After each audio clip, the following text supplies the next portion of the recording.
The test is in 4 parts: Part 1, Part 2, Part 3, and Part 4. Part 1. You will hear a telephone conversation between a client who wants to rent short-term accommodation and a rental agent. First, you have some time to look at questions 1 to 5.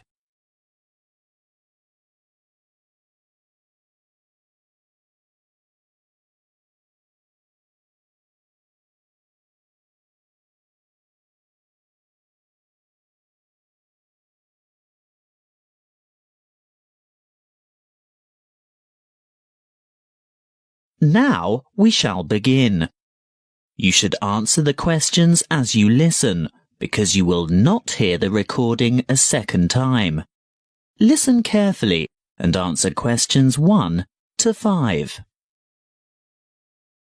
Good morning. Ace Accommodation. How can I help you? Good morning. I'd like to organise some short stay accommodation on the Gold Coast, please. Certainly. Who am I speaking to? Miss McKinley. Sylvia McKinley. Could you spell your family name for me, please? It's Mackkinlay.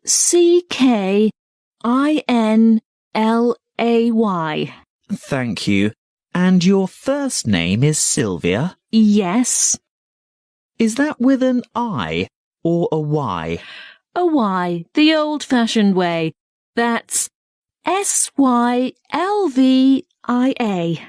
Thank you, Miss McKinley. Now, just for our records, can you tell me what country you live in? Of course.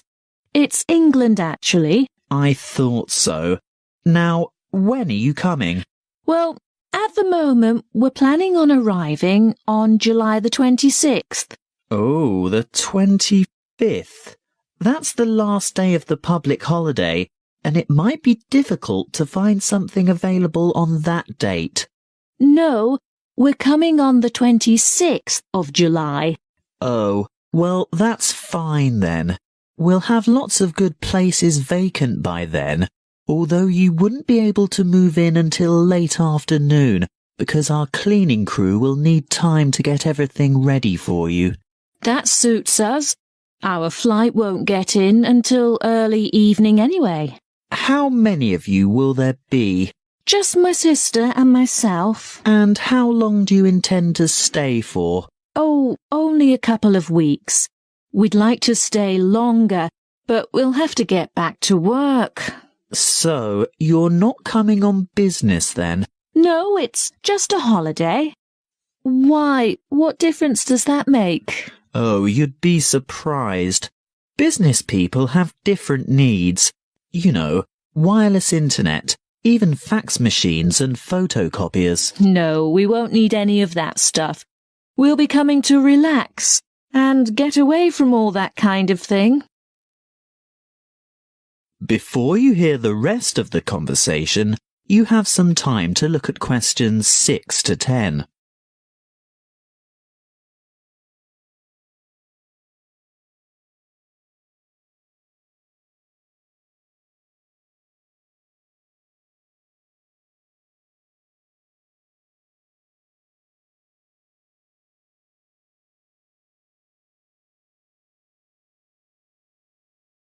Now listen and answer questions 6 to 10.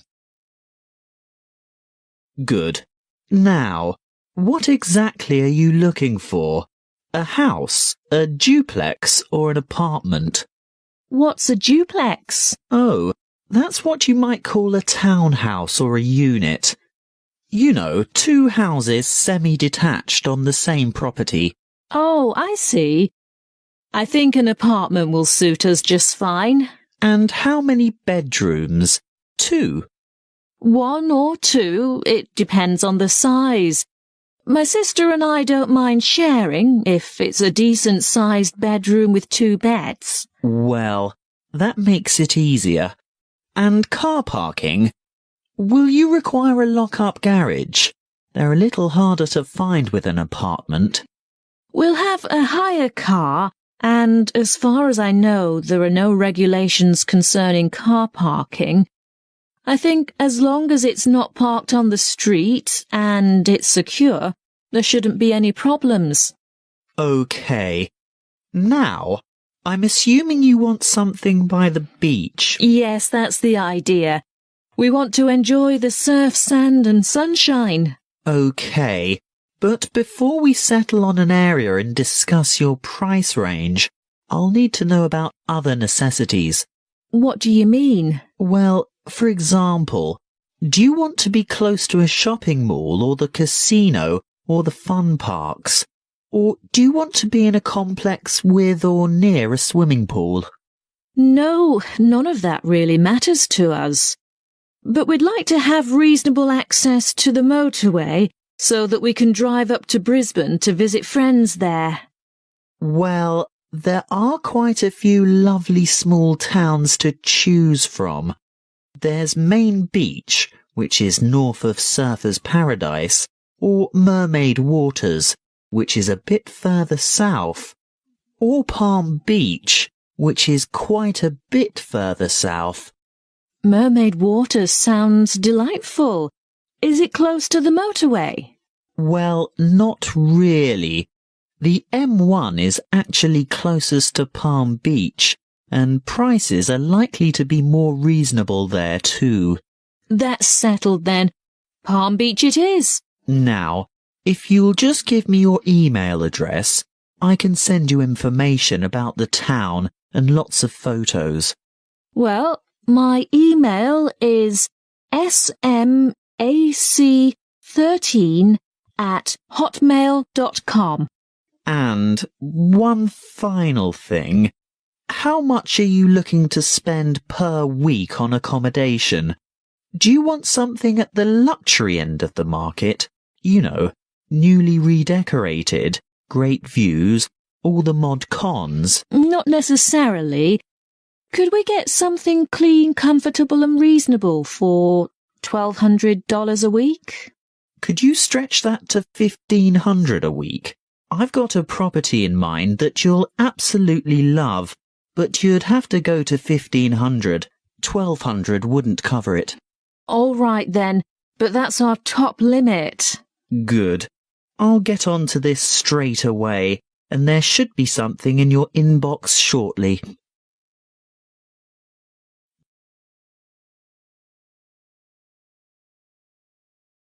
That is the end of part 1.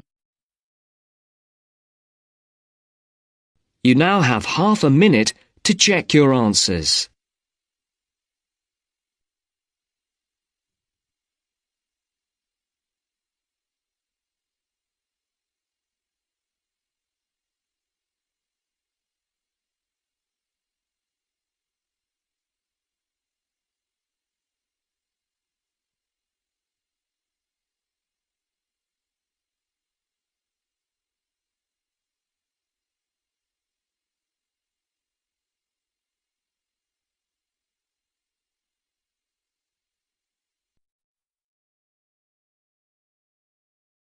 Now turns to part 2. Part 2. You will hear a student counsellor giving information and advice about further study. First, you have some time to look at questions 11 to 14.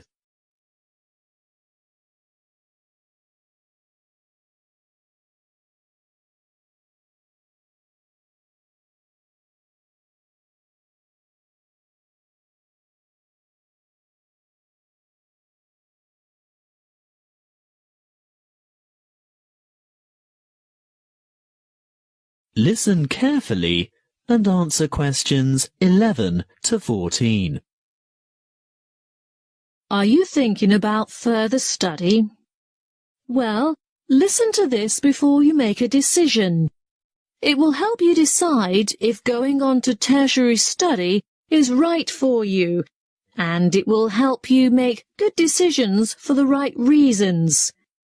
It includes information about student life, what it will cost, and the different ways you can support yourself. What should you think about first? Well, obviously, you're thinking about tertiary study, and it's one of the biggest decisions you'll make in your life. What you decide now will affect the rest of your life. It's the last year of high school for most of you, and you're busy and under pressure. Perhaps you're thinking of going abroad, getting a job, or working for just a year or two to save some money before getting back to study. Let's assume you're choosing to continue studying next year. It's important that you set yourself goals and plan how you're going to achieve them. First off, career goals. What career do you want to pursue, or what is it your parents want you to do? Then, you need to think about employment opportunities at the end of your study. Will your qualification assist you in finding a rewarding job? Thirdly, course selection. Exactly what qualifications will you need? For instance, a degree, a diploma, or something else. Now we're down to study goals. The number of papers you can study at a time, and what sort of grades you would like to attain. Before you hear the rest of the talk, you have some time to look at questions 15 to 20.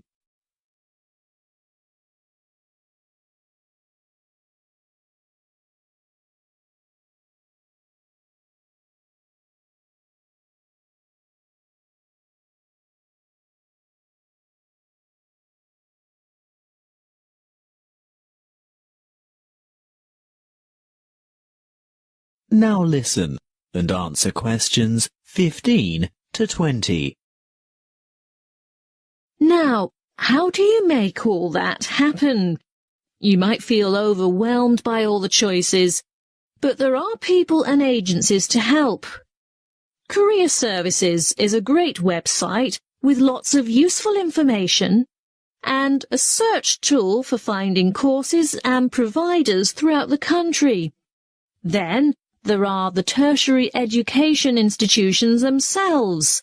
Universities and institutes of technology, for example, have comprehensive information on their particular websites. You can find out most anything there. Many campuses have a student support association, and they can tell you a lot about what to expect.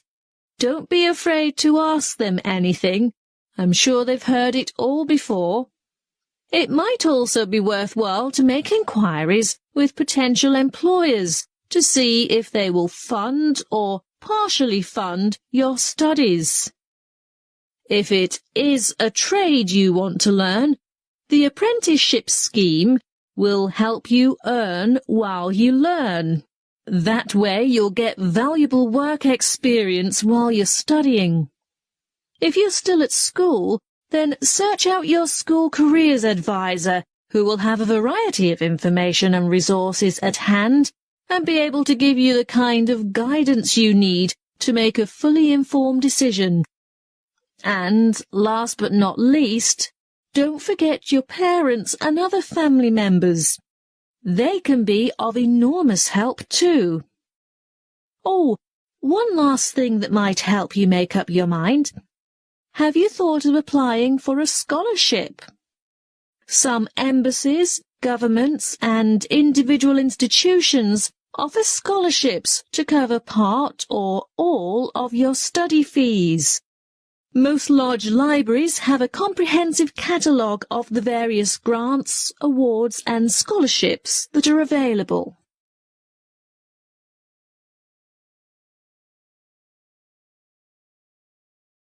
That is the end of part 2.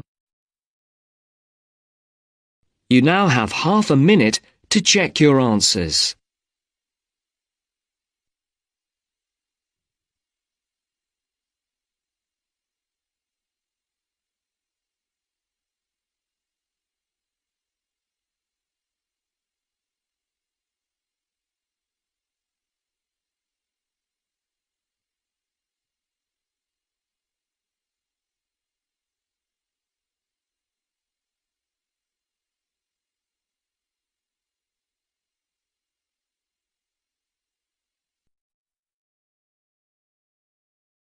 Part 3. Part 3. You will hear a student, Penny, talking to two friends, Ray and Louise, about a television competition Ray has entered called Travel Documentary. Before you hear the conversation, you have some time to look at questions 21 to 26.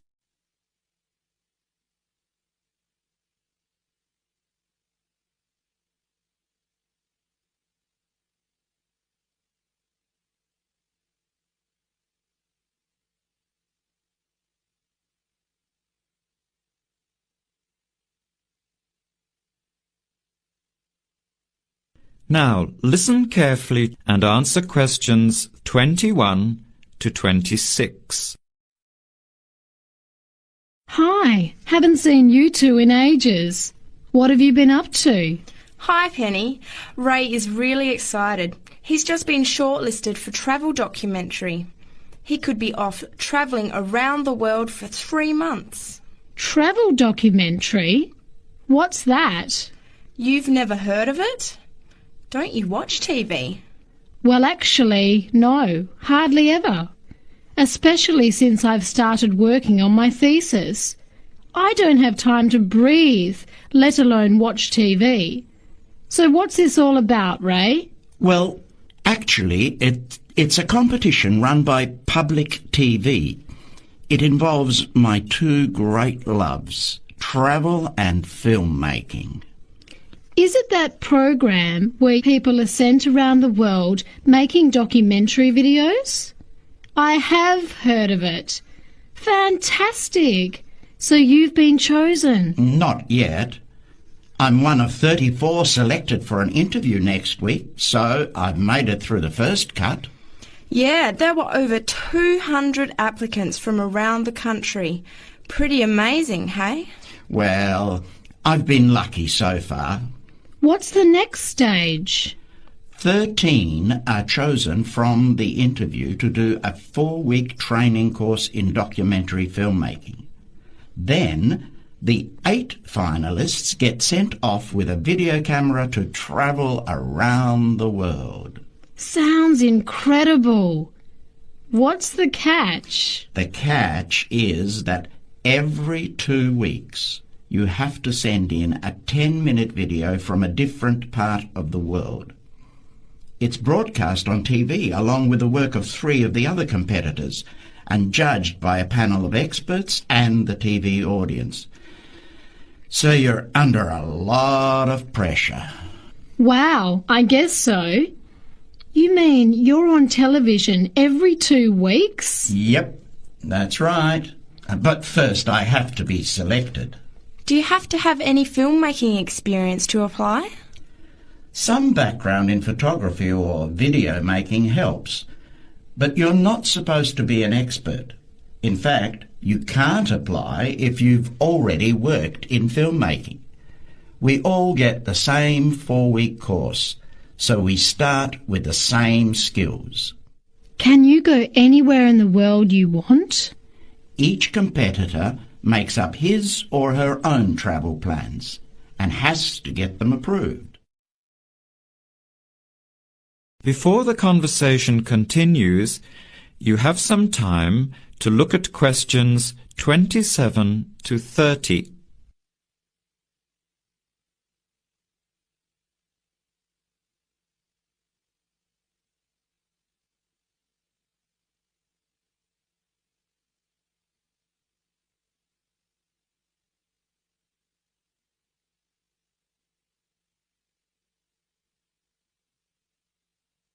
Now, as the conversation continues, answer questions 27 to 30.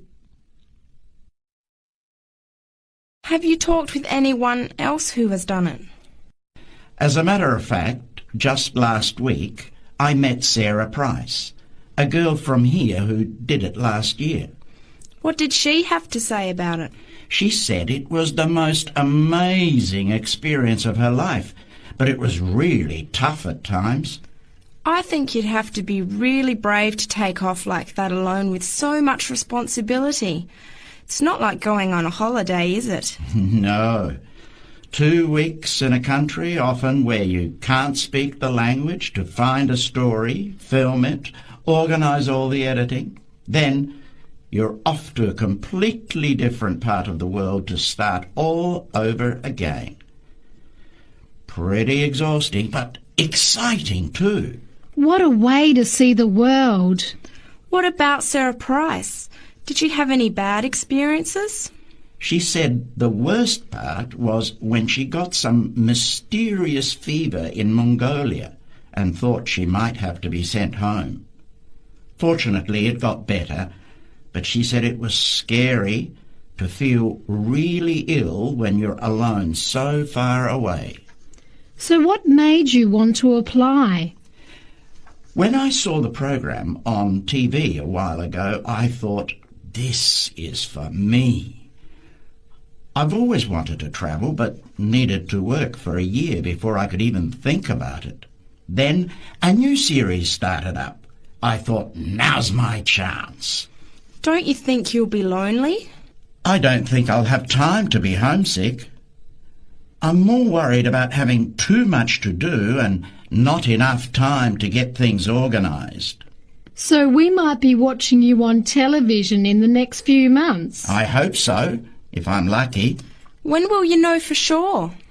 They choose the final 8 in March. A month later, you're on your way. So do you have to pay anything? Nothing. It's all paid for. Course, camera, flights, accommodation and in-country travel. The budget is pretty tight though. No extras. I sure hope you get it. Then I'll be finding time to watch at least one program on television every week. That is the end of part 3. You now have half a minute to check your answers.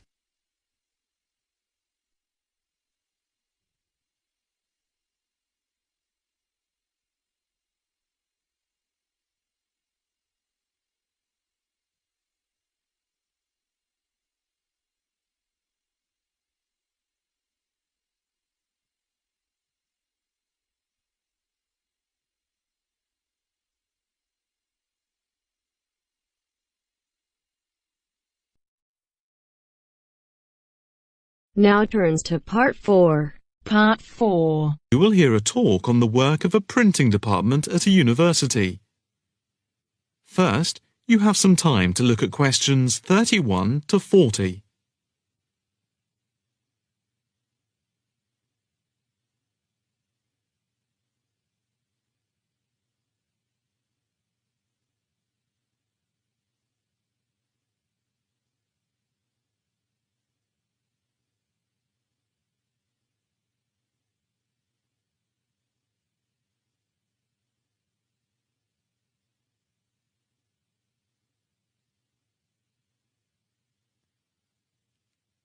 Now listen carefully and answer questions 31 to 40. I am here to give you a brief outline of the work of this new department. The Department of the Printed Word has a very short history, having been created just 10 years ago. Some statistics to start with.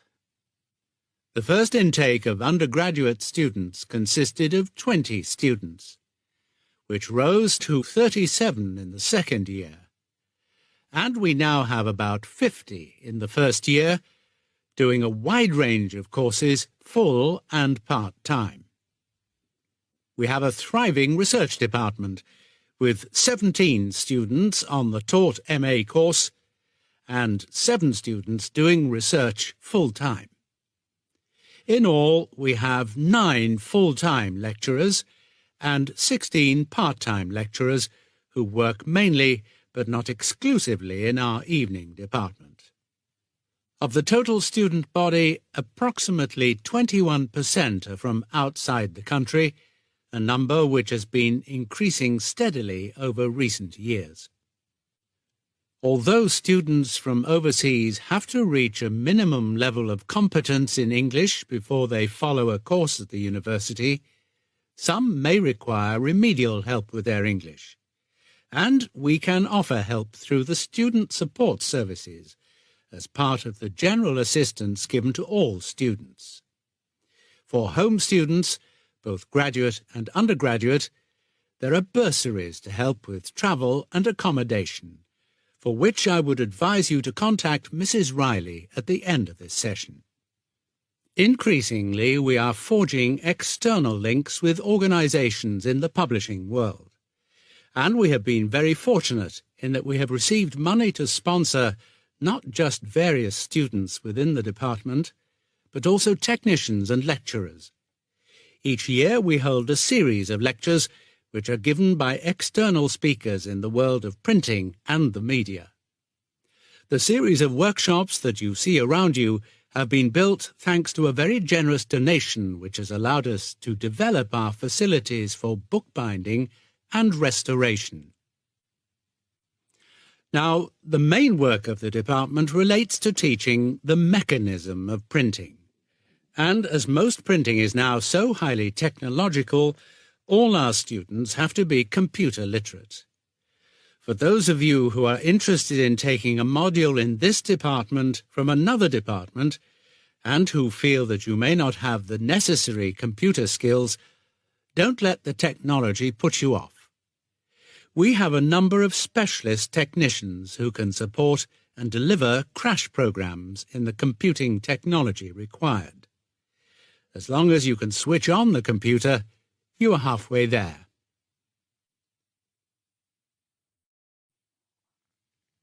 We have what can only be called state-of-the-art facilities, especially for those wishing to move into the publishing world, working not just as printers, but also in editing, page design, layout, and bookbinding.